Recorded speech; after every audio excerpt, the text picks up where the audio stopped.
the communication between Lewis and Ricky, his engineer, it's just, it doesn't feel like they're switched on to each other. You came into this place this morning.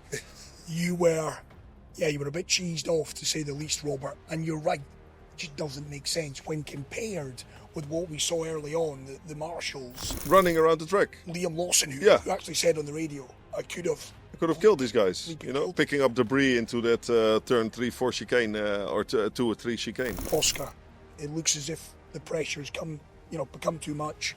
I'm going to now switch. You're now backing Max. Want to be getting an answer as to whether you are still backing Max for the title, Robert. But when you compare what Oscar did at the start of this year and then look at what he's done over the last 5, certainly this weekend, we see Lando, no problem with the McLaren. I mean, he is getting the maximum out of it. Yeah. Oscar, I'm reading, him and his team were up late into the night Saturday, crunching the data, looking to try and solve the Rubik's Cube that is this second McLaren. What did you make of his performance this weekend, and where's he losing the time? It's not how you drive as a potential world champion. This was not a potential world championship drive. If you're watching and listening to this, I'm sure he isn't, but if he is, Yuki Tsunoda, I mean, I've got so much sympathy for him, but equally, it's elite cutthroat sport. He's been given an opportunity and he ain't taking it. Well, we're back again. Happy Halloween, folks. It is the Pit Talk podcast powered by Ethara, Chris McHardy, Robert Doornbos. Back in situ at the Mille Miglia Café and Gallery right here in the heart of Dubai. We are reflecting on round 20 of this electrifying 2025 season. I'll start, Roberto. Happy Halloween. Happy Halloween. I see the death faces. Our friends. Unfortunately, we're not dressed up. We did get the memo, though, because... We did get the memo. Green shoes, green shirt. I don't know. What happened, Chris? Just to be all black is done? Well, I'm still wearing a little bit of black. I thought you would, Robert, but there's no coordination here. No, but that means this is meant to be, this podcast. We are on the Formula One zone. We're in tune. We are like two teammates. Did you watch it all night, the race, though? Did. You did? That's why you look like this. You, on the other hand... I cheated. You've got a beautiful complexion, a visage, because you went to bed early and watched it this morning. Well, I watched the start. I had to watch the start yesterday because I know turn 1 in Mexico is something special. 800 meters, all in, 4 wide. I mean, it didn't disappoint. Max going sideways as the fastest lawnmower I have seen. He could have destroyed the car there. He did not. I mean, the car control was mega. And I watched half the race, went to bed, took the kids to school this morning, watched the other half.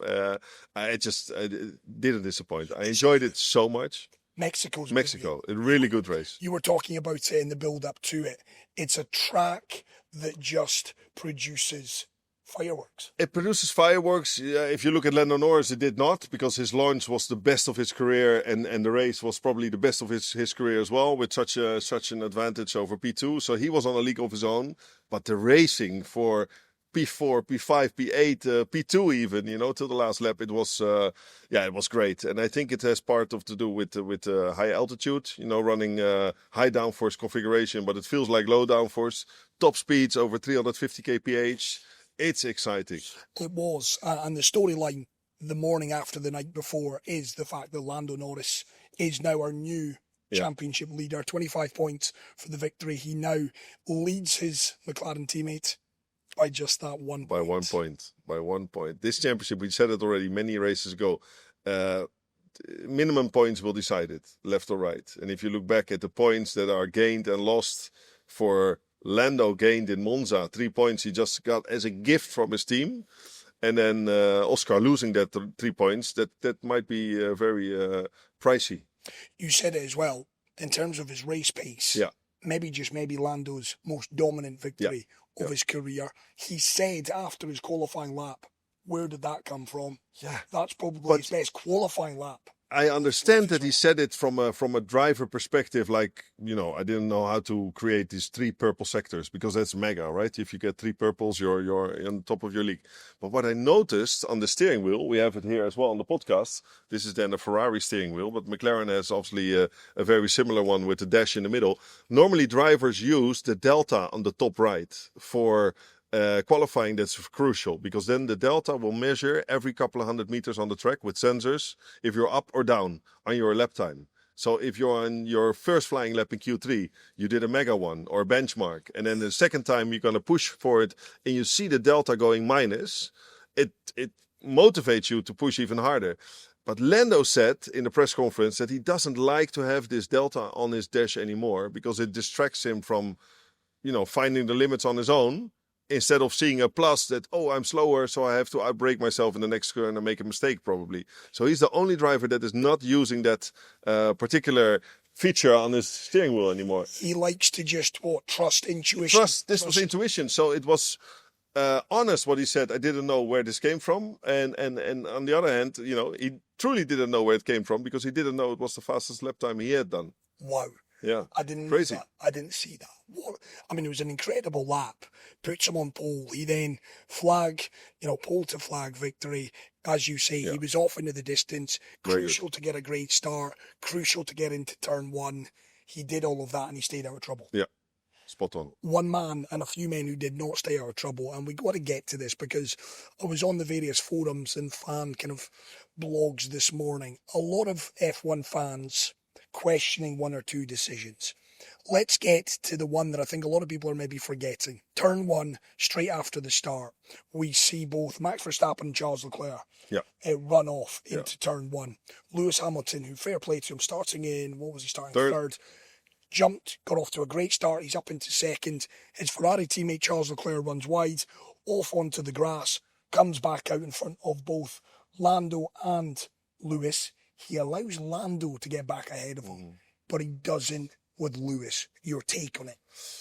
Takeaway is that it's exciting into turn one. If you see three cars going wide, someone is going to make a mistake. Well, in this case, Leclerc pushed Max on the curb, so he couldn't really brake there and then went straight. The reason Leclerc went straight is just thought, why not? The grass is there, the possibility is there. I'm just going to cut the corner. Then he gave the position back to Lando, which was very smart. But then not to give the position back to Lewis is also smart at that stage because Lewis was in a fight with Max. So what are you going to do? You're going to give two positions back? Yes, not. Yeah. So that was fair from him. But on the other side, the steward should have done something about it. I mean, Lewis asked on the radio, is there any ongoing inspection regarding the guys that overtook over the grass?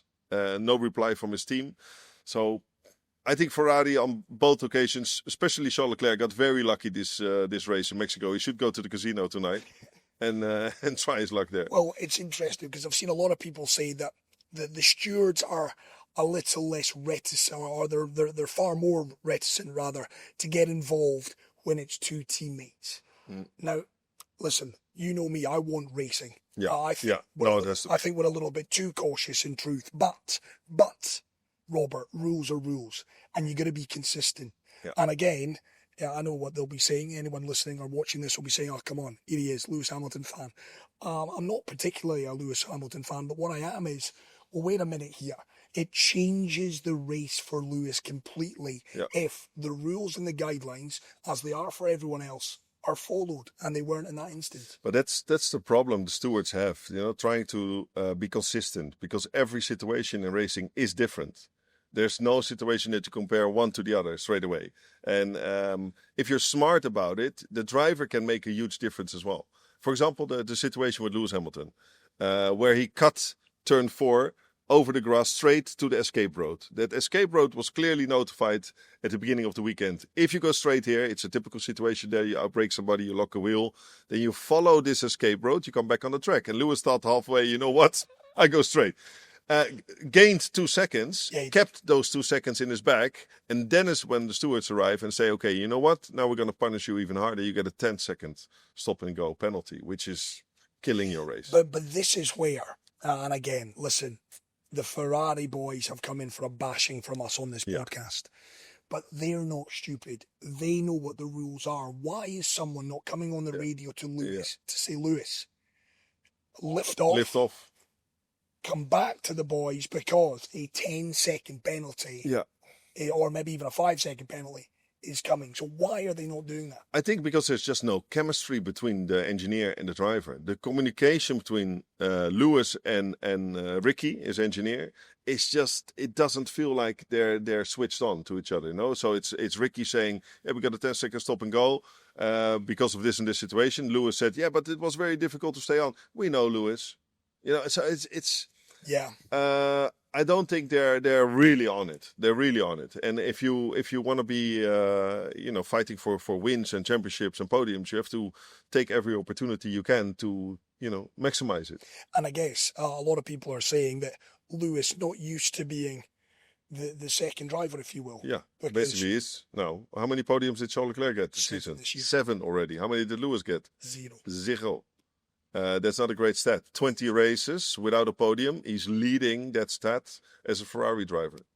And that's the stat you don't want. He has great stats. We talked about it in our last podcast. Lewis and ChatGPT. Look it up. Great stats. But this one is also there, which doesn't do well for his status within the team. The other kind of contentious or bone of contention, Max Verstappen. A lot of fans, probably Lando or Oscar fans, calling for a penalty. And maybe Lewis Hamilton fans calling for a penalty with Max. Obviously, he went wheel to wheel. Him and Lewis touched, leading on to Lewis running wide, of course. Max, did he stay within the kind of race limits? I got a little 2021 flashback there, even though it was a different color, a red color against the Red Bull car. But these guys, wheel on wheel in 21 was mega to watch. This turn one, it was aggressive for Max. I saw an interview from him just prior to the race, walking to his car. He said to the F1 TV boys, he said, "Well, it will be damage limitation this race. I will take it easy and don't push too much." If then fast forward to that moment, he slide in there, locking wheels almost and touching wheels for sure. So it was on the limit, but it's pure racing, if you ask me. This is what we wake up for in the middle of the night. And we want that pure racing. Yeah. That's the lifeblood of F1. Okay, so Charles Leclerc, a lucky boy.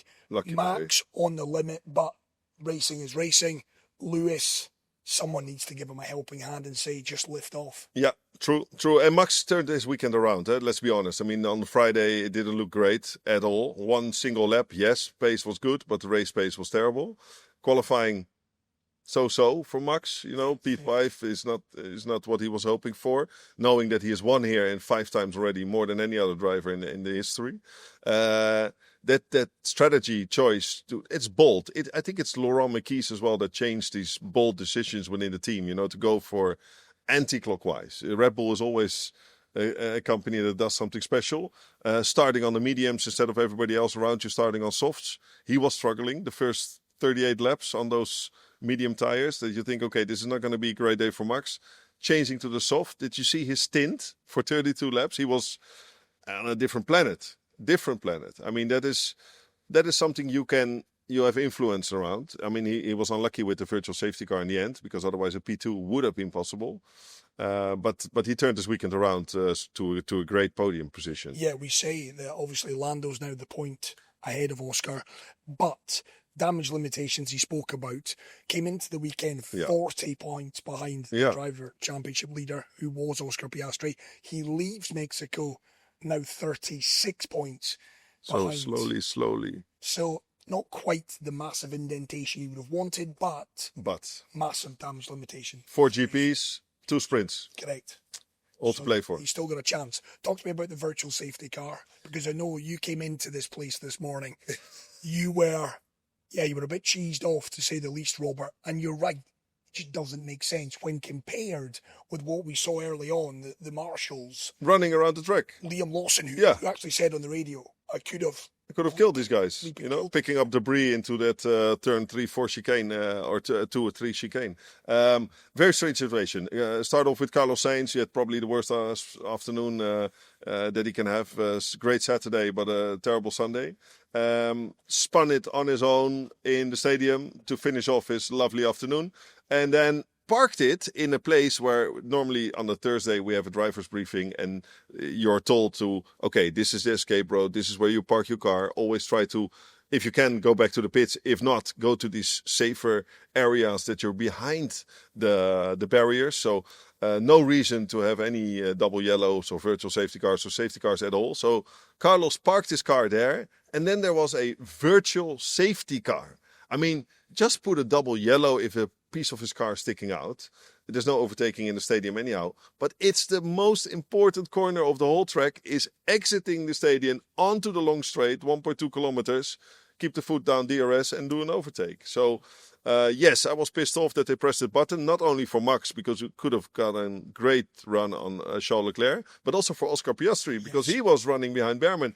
Half a second, 6/10, he was in the DRS at least, all or nothing. And it looked like Oscar was a little bit of a diesel in Mexico this day, because the first 30, 40 laps he wasn't great. Was really taking it easy. And in the end, he was... Yeah, I want to get to Oscar. I want to finish on that point, though. You as a former driver, when you look at a decision like that, and we've seen the memes and we've seen all the footage, wait a second, no virtual safety car, marshals on the track, Liam Lawson complaining about the fact he could have killed them. Final 2 laps of the race, evenly poised. There are moments, there are big battles. He's done what the stewards told him to do, Carlos Sainz, and yet we get a virtual safety. So you have the production team, the TV production team, they're thinking, what are you doing? And there's one guy maybe with a Ferrari hat on that presses that button. You know, it doesn't make sense. It really doesn't make sense. And that's a shame, because you can never get this moment back. You will never know what it would have been, what it would have meant for the championship. So that's frustrating end to a Grand Prix, if you ask me. It's always frustrating if there's a safety car in the end. But in this particular case, you take away a huge opportunity. So you win some, you lose some with safety cars, but this was unnecessary. Yeah, just to be clear, Carlos Sainz was fine. It was fine. It was safe. He was already out of the car, watching it, having a drink with his Spanish friends. You know, it made no sense. If the car is on track, if there's a danger situation, yes, of course. Yeah, it does. So that's a bit of bad taste. Yeah, bad taste. Oscar, let's talk that man. We spoke about it last week, getting a lot of views on our YouTube channel. Actually, I think 100. Thanks for that, guys. Really, so much. Really nice. A lot of people have watched that episode. A lot of people, I guess, kind of jumping on your comments that you made, where you said, Oscar, it looks as if the pressure has become too much. I'm going to now switch. You're now backing Max. Want to get an answer as to whether you are still backing Max for the title, Robert. But when you compare what Oscar did at the start of this year, and then look at what he's done over the last 5. Certainly this weekend, we see Lando, no problem with the McLaren. I mean, he is getting the maximum out of it. Yeah. Oscar, I'm reading, him and his team were up late into the night Saturday, crunching the data, looking to try and solve the Rubik's Cube that is this second McLaren. What did you make of his performance this weekend? And where's he losing the time? What's gone wrong with Oscar Piastri? Sorry, can you repeat the whole question again? It's a long one. No, I get it. I mean, yes, we talked about it, but we both see it, and you also see it in the lap times. I mean, for Oscar to lose half a second in qualifying is painful. All year, before the summer break, he was within hundredths of a second of pole position and pushing the boundaries of this McLaren. So, yes, if you're not really up there on it, knowing what you want from the car, this sport is painful, because it just shows straight away in the lap time. You're always fighting the clock. You're always pushing the limit.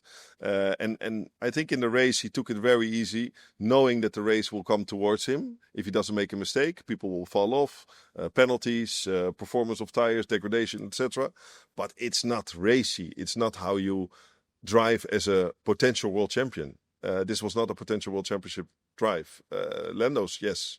So that changes, and maybe I hope for Oscar, and I hope for us as fans out there, that something clicked now in Oscar's mind, because he's not leading the championship anymore. Since Jeddah he was leading it, he's not anymore. That he maybe thinks, okay, now it's time to get the cork out of my and go for it. Nothing to lose. Otherwise, I finish second in the championship or third. Yeah, I read the stat. I think he's led the championship for 189 days.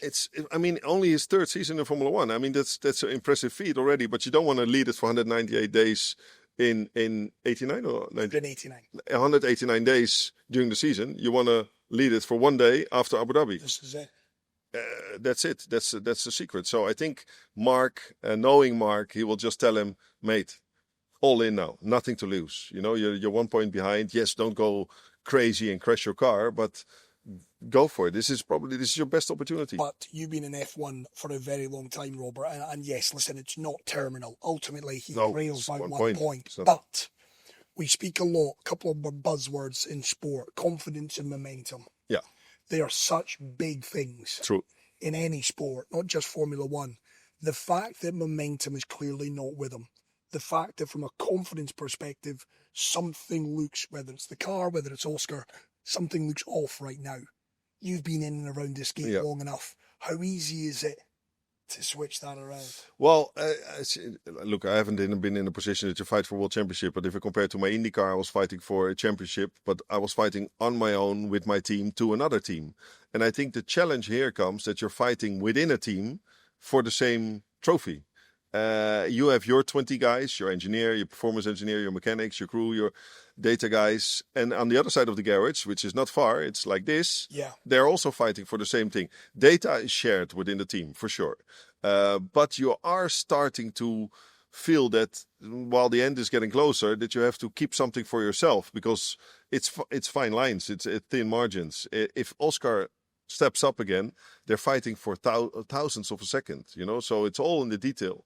And that is, I think, will be the most valuable part for them to make a difference if you're strong enough here. Well, we've had the view, and it's a view shared by many, that, and again, there's no kind of literature out there. Zach Brown hasn't said this, we're only making our own conclusions, but there is no doubt McLaren, in our minds, favouring Lando.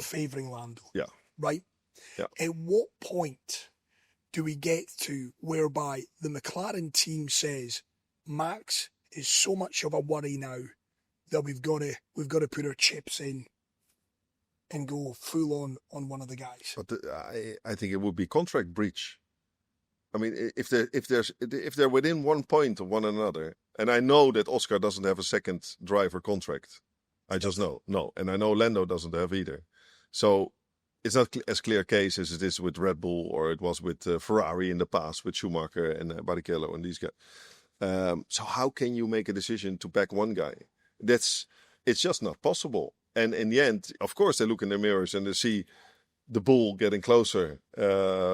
Even with these 4 rounds remaining, anything is possible. And we talked about it already. Brazil is a famous place for Max. It might rain, and we know what he can do in the wet in Brazil. Yeah. That's quite special.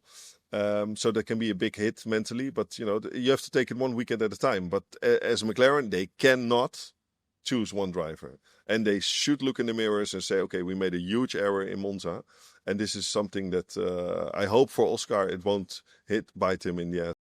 But does it worry you, Robert? I know you're good friends with Mark Webber, but the fact that Oscar and his team are having to pore over the data, they're scratching their heads. It's not a good place to be in. It's not a good place. No, of course not. And I mean, to work hard. I think Schumacher was always the last one leaving the paddock, even though he was leading the championship by a mile. I mean, that's part of your DNA. You like to crunch data, sit there with your engineers.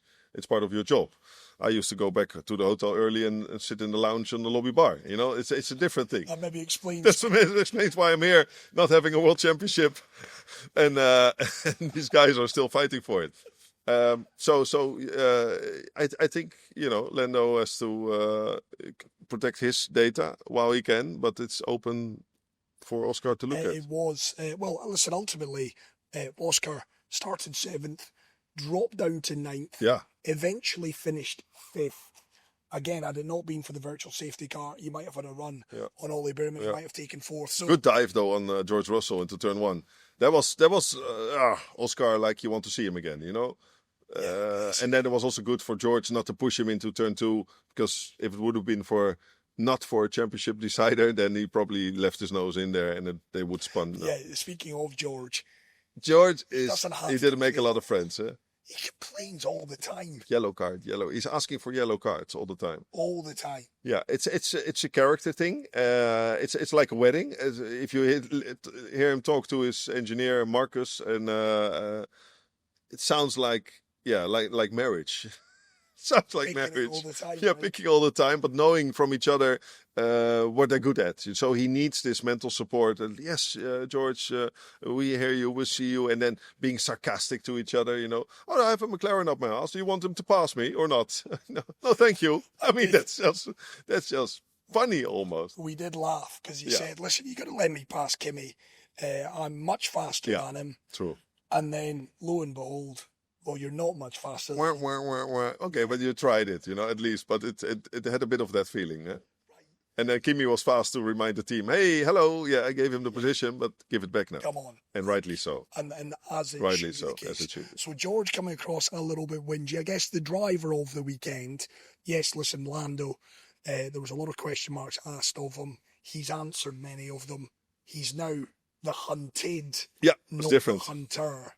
But a quick word on Ollie Bearman. What a performance in the Haas Massive. from that young Driver of the day. Massive, massive, massive. I mean, such a nice guy as well. Talk about radios, team radios. It's like you give a teenager a Formula One car, this is what you get as a response, Super excited, super good energy. Made his debut for Ferrari in Jeddah. What is it, more than 1.5 years ago, and left a lasting impression. He's a Ferrari junior driver, so Haas was quickly there to snap him up for his first World Championship campaign, a full-time campaign. And yeah, he's been stunning. And I like it when you see the dad, being so excited when the son passes another car, and it's like back in the go-kart days. These young kids now, they make such a fast leap from go-karting straight into F1. And they learn fast as well. I mean, Ollie Bearman looked in control. He had a four-time world champion Max Verstappen behind him for a long time. He had Oscar Piastri behind him for a long time. He didn't make one mistake. So, yes, driver of the day. He's baby-faced assassin. Baby-faced. I was watching the start of it with the missus, and she was like, is Kimi Antonelli, Oscar Piastri, Ollie Bearman, are they old enough to have their licenses? Yeah. It's a young man's. Listen, I know Lewis and Fernando are still on the grid and doing still great stuff, but it's a young man's game. It's a young man's game, yes. No, I think when I have 21 was already, when I made my debut, that was young, but now it's like 18, 19. They already have F1 experience. So the autosport ladder, Formula 4, well, you start in karting, you go to Formula 4, Formula 3, Formula 2, Formula 1. Some of these guys just skip it straight from F3 to F1, like Max did, So then it's, baby faces, but they learn. I mean, Red Bull proved you give young talent a chance, really young talent a chance, they can survive in F1. Speaking of Red Bull, I mean, I hate to do this, and if you're watching and listening to this, I'm sure he isn't, but if he is, Yuki Tsunoda, I mean, I've got so much sympathy for him, but equally, it's elite cutthroat sport. He's been given an opportunity, and he ain't taking it. He ain't taking it, and Helmut Marko decided... announced that he would decide on the drivers for next year after the Mexican Grand Prix to see if everybody gets a fair chance. So Liam Lawson is in the hunt, obviously. Well, Isaac Hadjar, we know he has a contract already, but in which team? And then Yuki. They don't bring Liam back, do they? No, they shouldn't. No. They shouldn't, if you ask me. Let Liam, I mean, Liam, basically, he recovered well, but Isaac has the better of him all year. And Isaac is a rookie. So Isaac deserves the chance to be next to Max next year, and I agree with you. Yuki, such a great guy. If I think about him, I have to laugh already. But great guys don't get the rewards in F1 all the time. I mean, he got his opportunity. He's been there for many years now, Yuki. I mean, the only chance for him now is that Honda maybe helps him towards the Aston Martin team, but that's a long shot if you ask me. Yeah, something needs to happen there. Something needs to happen. Lance Stroll qualifying 19th. And a lovely spin into turn 1 or turn 5. No, that didn't look very. And then Alonso also parking his car due to mechanical failures. This track is not great for Fernando. I think he is already 3 weekends or 3 years in a row that he has to park his car in the pit lane. So, yeah, Aston Martin is not on the roll. No. Let's see what Adrian is cooking up for us. Definitely. He's going to be cooking up something with the money that he's earning from Aston Martin. That's for next year. So it was a Grand Prix full of, and you enjoyed it. I know I enjoyed it. I stayed up till 2 a.m. over here in Dubai to watch it. Yeah. It was brilliant driving. Brilliant driving. Really, really good. Obviously, to your point, Lando, after 3 laps, gone. Barring any catastrophe with his car, he was always going to win it. Basically, the launch did it for him. That's it. That's it. Yeah. Where does he now mentally go? Because he goes now from the hunter to the hunted. Yeah, and I think also when you arrive at a track that you don't have fond memories of, if Lando doesn't have great memories of Brazil, knowing that what happened last year in the wet, that he was so worried about Max Verstappen.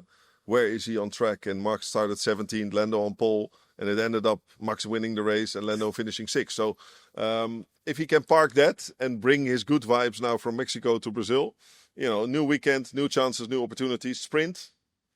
So a different setup for the weekend. Only 1 hour of practice. Yeah, sprint Brazil, sprint Qatar. Yeah. So we've got sprint and race. I like the sprint weekends. Those are good. Those are good. They set us up beautifully. Yeah.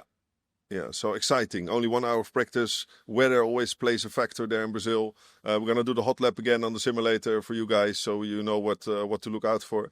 But yeah, he's now leading the World Championship. It gives a lot of pressure. It does give pressure. It may just release the valve a little bit on Oscar Piastri as well. That's what we're hoping to see. That's what we're hoping. For Max, it's just... all in, nothing to lose. Maximizing the weekend. Good calls on strategy like they've done. I mean, they came from here and they finished on top. If you ask me, I think they really maximized their performance. So Lando, brilliant weekend. Take nothing away. And just on that, his lap in qualifying, where he said it was just from start to finish, it felt perfect. What does it feel like? Dialed in. Once you're dialed in and you have this, you feel when there's no fuel in the car, it's so fast. It's the fastest car you will ever drive on a circuit. When the tires are coming in at the right time, you feel the grip level. You feel that you can lean on them. You can brake a little bit later there, 5 meters later there, 2 meters earlier on the power. It's all in the details, but then you add up all these mini sectors to one sector and you see, boom, purple. And you do it again in sector 2 and then sector 3, you just know it. Okay, I'm going to nail it here in the stadium. Don't make a mistake. Good traction out of the last corner. And then when you pass the checkered flag and you see the lap time, well, he didn't because he switched off his dash. But he must have felt this is the best I can get out of this car now. And then hearing the confirmation of your engineer, I haven't had many polls, but when I had one, it was a great feeling. Yeah. Oh, what a feeling. I've got to ask as well, before we wrap up on this edition of the Pit Talk podcast powered by Athana, lift and coast. I'm hearing a lot of this in relation to Ferrari. Lift and coast. Yeah. Break it down for us, please. Well, it's a rule change. So we have the engine in front of us. The engine needs fuel and it needs a battery. But the fuel, it needs about 100 liters. That's what you get in a race, but you need more to make the finish if you go all in flat out. So lift and coast means you're saving fuel to make it to the end and you're charging the battery. But it's really against the nature of any driver to arrive at a corner at 330 kph and then lift and let it roll and coast. And then to find your perfect braking mark as well is more difficult. But you have to do it. If you go flat out all the way, you're not going to make the finish. You will run out of fuel, and you always need a little bit of fuel in the car for the FIA scrutineers to check it. So, yeah, lift and coast is not the favorite term for a driver, but then again, using the battery to your advantage is something you have to start understanding fast in F1, because next year the battery will deliver 50% of the total performance instead of 20% now. So you have to start using and knowing what these guys know what they're doing. But that's why you see the red lights flickering, because then you're charging their batteries. 50% next year. 50% out of the 1,000 horsepower. So what are we in? So they're going to lift down halfway down the straight probably to charge the battery. It's really strange. It's really strange. No, it's not in keeping with what Formula One. But it's the innovation platform for the automotive. They have to innovate to attract new car manufacturers, and they have, obviously, with Cadillac and Audi. Fascinating what you said there. Were you always acutely aware, being a Formula One driver, that you're playing a role in that? Because it's sport first, in my opinion. It should always be sport first, but as you say, it's at the very tip of the kind of Automotive. evolution of the automotive. I want to say everything that you have on your car comes from F1, but you don't own a car. You don't have a license. So anyway, I'll tell it to the viewers. Everything you have on your car is developed in F1. Think about engine braking, ABS, traction control. It's all one day it has been developed in F1. And nowadays with the hybrid engines and the electrification of the automotive, it's all coming together in F1 to a pinnacle, and it's an exciting challenge for all the car manufacturers. As we know that Audi is building their new engine for next year, it might be a rocket ship. We don't know. So they can launch off their campaign with a very strong car if the engine is powerful. So it's exciting in F1, and that is, to answer your question, no, you're not aware of it as a driver. You're just trying to get the maximum. This is the rule book. This is how you have to use your car and extract the maximum out of it. But it is interesting to understand what's going on in F1 and to know that if the car manufacturers are not interested anymore, it's not only there because of the passion that they're in F1. They're also there because they actually use it for their road cars, the technologies. And that's why right now we're in the sweet spot. We've got a title race, the likes of which we've not had in a while. It's a great year to launch a podcast, eh? Well, it is. You said it this morning, and absolutely is. It's the perfect time. And then, of course, 2026, it is a clean slate. A clean slate. And drivers' contracts will end at the end of 26. So a lot will happen. But for now, the end of a rule term, basically, 2025, it's always the most exciting championship when the rule change is coming for the next year, because then the cars are sort of overdeveloped now in this particular car. Red Bull is now giving up, though. They still bring performance here and there. They will fight till the end. Yeah, do they have a new floor? They have an updated floor. They had 4 updates this weekend already. Small ones. It's all in the detail, really minor details, but it makes a difference. So 4 races. 4 races to go. Last week I asked you, I popped you on the spot, who wins this? You said Max is going to do it. Yeah. You sticking with Max? Yeah, if they, I mean, the weekend in Austin, you asked me after the perfect weekend for Max, 33 points in the back, and it was almost, textbook. So Mexico was not textbook, but they maximized their performance, and the tracks that are coming up, Brazil, I have high hopes for Max. You know, I'm a neutral viewer. I have to be, otherwise you cannot make a podcast. But I like the championship hunt of the bull, you know, pushing the papaya guys Brazil to the limit. And Vegas. Brazil and Vegas, yeah. They should suit Max. They should suit Max. And then Qatar was a really Piastri circuit, McLaren circuit. And then Abu Dhabi, don't forget, very fast Lando Norris last year. So it's sort of tiptoeing every weekend. I like it. Do we come down to that final race, all 3 still in the mix? Or is it going to be... Let's hope for that, you know? Let's hope for the championship decider in Abu Dhabi. That's what we want. All roads do lead to Abu Dhabi. Tickets, I believe the majority of which are sold out now. AbuDhabiGP.com is where you can get your ticket information. We've got 4 artists. We've got Benson Boone. We've got Metallica, Katy Perry, Post Malone. I think it's Benson Thursday, Post Malone Friday, Metallica Saturday. The whole calendar. Katy Perry Sunday. I've got to memorise this. Of course, the Thara are proud sponsors. It's an amazing weekend. But Itara also gave us some tickets to share with our audience, right? So keep watching, liking, sharing it with your friends. We're going to give them away as well. We're going to pick a random winner. Yeah. In fact, we'll do it on one of our next podcasts. Should we do the next one? We'll maybe do it in the next one. We'll give you the chance to win a couple of tickets to the Etihad Airways Abu Dhabi Grand Prix. Fingers crossed it all comes down to there. But we've now got 2 weeks, Rob. Yeah. Then it's Brazil. What can we expect? Talk us through. I think we should get another expert on the show, David Coulthard. Shall we call him for next week? We're getting DC. Yeah, we're getting DC on the show. Looking forward to that, to see his vision. And we take it 1 weekend at a time. You know, we're talking about Abu Dhabi because we all roads lead to Abu Dhabi. But if we can get weekends like we did in Mexico and Austin, F1 is at its best. You know, it's booming. So Brazil, bring it on. It's a difficult track. It's anti-clockwise. So the neck muscles will struggle a little bit. You see the rookies probably hanging out of the cockpit at the end of the race. I remember in my days that the engineers or the mechanics would ask you, "Would you like to have a pussy pad?" And I said, "Sorry, what's that?" That's a padding inside the cockpit, so you can lean your head against it.